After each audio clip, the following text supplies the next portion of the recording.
হাদিসটা খুব ভালো করে শোনেন। রাসূলুল্লাহ সাল্লাল্লাহু আলাইহি ওয়াসাল্লাম বলেছেন, যখন আমার উম্মত এই 15টা পাপে লিপ্ত হবে, এই 15টা পাপে লিপ্ত হবে, তখন তাদের উপর আল্লাহর পক্ষ থেকে আযাব এবং গজব আসতে শুরু করবে।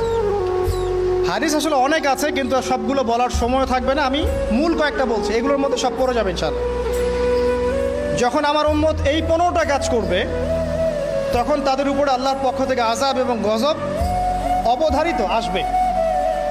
এক নাম্বার পাপ যখন এই উম্মতের মানুষ করবে, যখন তারা গনিমতের মালকে ব্যক্তিগত সম্পদ মনে করবে। গনিমতের মাল বোঝেন? রাষ্ট্রীয় সম্পদ, পাবলিক প্রপার্টি, এটাকে যখন মানুষ ব্যক্তিগত সম্পদ মনে করে ব্যবহার করা শুরু করবে। এটা কি মিল পাওয়া যায়? আচ্ছা। 2 নাম্বার, যখন কারো কাছে আমানত রাখা হবে, আমানত, এবং সে এটাকে ব্যক্তিগত সম্পদ মনে করবে। বুঝতে পারছেন? আমানত রেখেছে, এটার খেয়ারত না করাটাই কর্তব্য, কিন্তু এটাকে যখন ব্যক্তিগত সম্পদের মতো মানুষ ইউজ করবে, শেষ করে ফেলবে, নষ্ট করে ফেলবে, তখন আল্লাহর আযাব আসবে।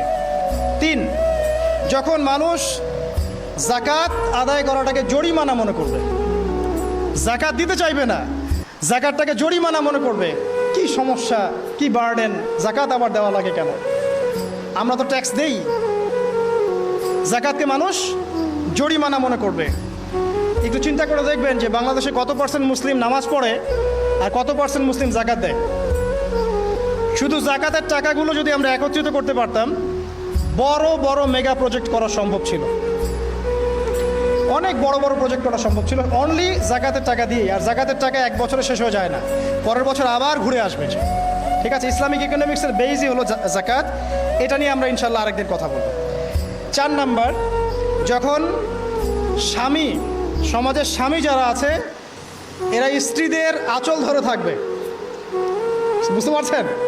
স্বামী স্ত্রীর আঁচল ধরে থাকবে, মানে স্ত্রীর অনুগত, স্ত্রী যা বলবে তাই। আচ্ছা, গায়রত নাই, মানে স্বামী পুরুষত্বের গায়রত নাই। 5 নাম্বার, যখন সন্তান মায়ের অবাধ্য হয়ে স্ত্রীর খেদমত করা শুরু করবে। যখন সন্তান মাকে দেখবে না, স্ত্রীকে দেখবে। পাচ্ছেন মিল সমাজে?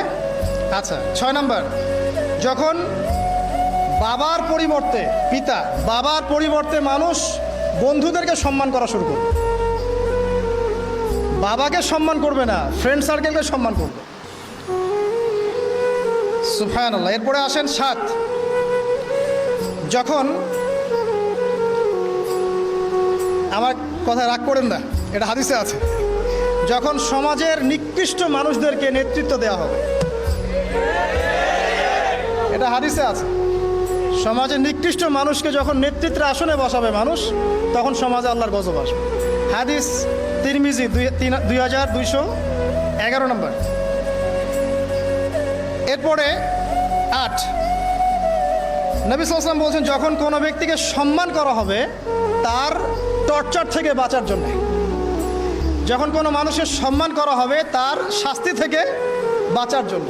মানে মানুষ মন থেকে সম্মান আসছে না, ভয়ে আপনি সম্মান করছেন।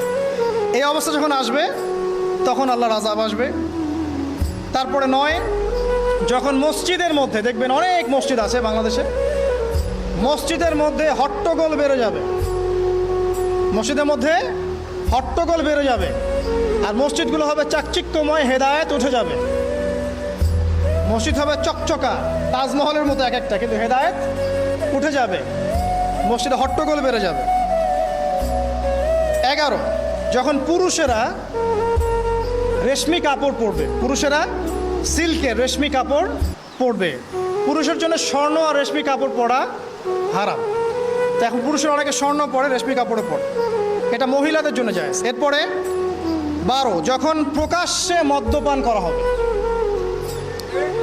আর মদ্যপানের মধ্যে ভাই সিগারেটও পড়ে, আপনার গাঁজা, ইয়াবা সবই পড়ে। যারা প্রশাসনে আছে, আমাদের এখানে অনেক ভাই প্রশাসনে আছে, তারা জানে যে মাদকদ্রব্য নিয়ন্ত্রণ করতে তাদেরকে কত হ্যাসেল পোহাতে হয়। আর এমন এমন কেস আসে যে মানুষ আপনি কল্পনা করতে পারবেন না।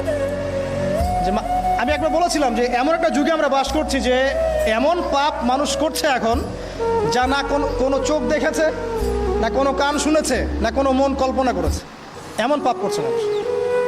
যখন প্রকাশ্যে মদ্যপান করা হবে, এবং লাস্টের দুইটা হচ্ছে 13, যখন বাদ্যযন্ত্রের সংখ্যা বেড়ে যাবে, বাদ্যযন্ত্রের চর্চা বেড়ে যাবে, এবং সর্বশেষ